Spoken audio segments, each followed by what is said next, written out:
পূর্বে কয়েকটি প্রশ্ন করছি, প্রশ্নের উত্তর পাওয়া যায় নাই সঠিক।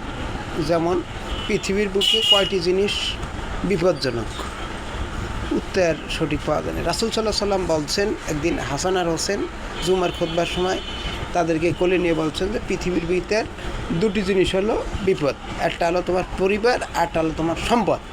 এটা আল হাদিস, এলো একটার উপর। আর পৃথিবীর প্রায় সময় সূর্যের আলো থাকে, সেটা হলো রাশিয়ার কোনো একটা অংশে। তারপরে পৃথিবীতে কয়বার দাঁড়াই রয়েছে, স্তব্ধ রয়েছে মিরাজের রাত্রে, বিভিন্ন নমুনা পাওয়া যায়। তাতে পৃথিবী সৃষ্টির পরে পৃথিবীর সূর্যের আলো একবার একটা রাস্তায় পড়ছে, আর কোনো দিন পড়বে না।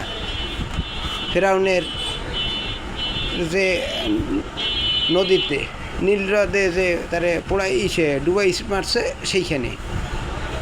তারপরে আর একটা প্রশ্নের উত্তর হলো ওই যে কোন একটা সবজি একটা জাতীয় শাপলা ফুল, এটা হলো কী করে, কোনো সার ঔষধ দেয় না, প্রাকৃতিকভাবে হয় এবং এটার কোনো চাষ হয় না। এই খেজুর গাছ ওইটা ওটা হবে, সঠিক যেটা সেইটা। অতএব এইরকম অনেক প্রশ্নের জবাব পাওয়া যায় না। রাসূল সাল্লাল্লাহু আলাইহি সাল্লাম অনেক জিনিসের উত্তর দিয়ে গেছেন, ভবিষ্যৎবাণী করছেন। সে যেটুক পারছে আসছে আসমান থেকে সেটুকের, তার বেশি করে না। বর্তমানে তো বিভিন্নজন বিভিন্ন ভবিষ্যৎবাণী করে থাকে। আমার কথা হলো কি, সঠিকভাবে যাই না, সঠিক উত্তর দিতে হবে।